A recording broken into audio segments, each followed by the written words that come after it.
wabarakatuh. Sebelumnya perkenalkan, nama saya Endah Dwi-Nista dari kelas akuntansi B Syariah.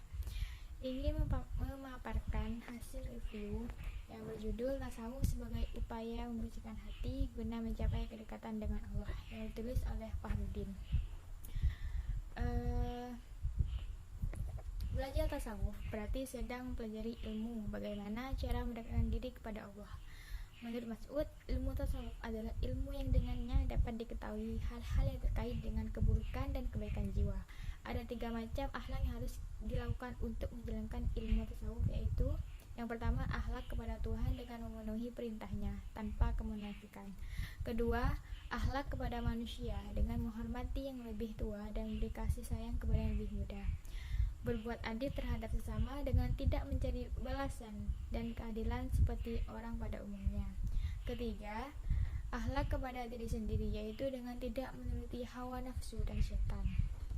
Langkah awal yang harus dilakukan oleh seorang untuk menuju kehidupan tasawuf adalah tazkiyah al-nafs, yaitu upaya untuk menjadikan hati menjadi bersih dan suci baik zat maupun keyakinannya. Allah itu maha suci, maka harus didekati oleh orang berjiwa suci pula. Untuk mencapai kedekatan dengan Allah SWT, seseorang yang menjalani tasawuf harus menempuh tahapan-tahapan spiritual yang disebut dengan maqaman dan maqam. Dalam pandangan Al-Quraisy, maqam adalah tahapan adab atau etika seorang hamba dalam rangka usul kepada Allah dengan berbagai upaya.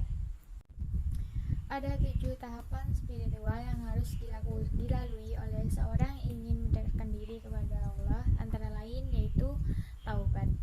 Taubat yang dilakukan harus dibangun dengan kuat dan didasari dengan takwa yang kuat pula. Yang kedua, wara. Secara bahasa berarti menjauhi dosa, lemah lunak hati dan penakut. Contoh konkretnya seperti meninggalkan sesuatu yang meragukan, yaitu halal atau haram. Yang ketiga, zuhud. Konsep zuhud dalam Islam adalah bukan berarti menjauhi hal-hal duniawi, melainkan bagaimana menjadi manusia yang tidak tertipu oleh dunia. Yang keempat, kefakiran, yaitu senantiasa merasa butuh kepada Allah SWT. Yang kelima, sabar. Al-Junaid mengatakan bahwa sabar ialah memikul semua beban berat sampai habis yang tidak diinginkan. Yang keenam, tawakal. Menurut Muhammad Ibnu As-Siddiq, tawakal adalah engkau mencukupkan diri dengan pengetahuan Allah tentang dirimu dari ketergantungan hatimu kepada selainnya, dan engkau mengembalikan segala sesuatu hanya kepada Allah. Yang ketujuh, ridho. Menurut Al-Qanat, ridho adalah tenangnya hati atas berlakunya takdir. Ridho merupakan akhir dari tingkatan spiritual. Setelah mencapai tingkatan ini, maka seorang akan mendapat kondisi spiritual yang melekat dalam hati. Kondisi tersebut adalah muraqabah, atau meyakini dalam hati bahwa Allah selalu melihat dan maha mengetahui. Qurbah, selalu mengingat Allah. Setelah mencapai tingkatan ini, maka seseorang akan mendapat kondisi spiritual yang melekat dalam hati. Kondisi tersebut adalah muraqabah, yaitu meyakini dalam hati bahwa Allah selalu melihat dan maha mengetahui.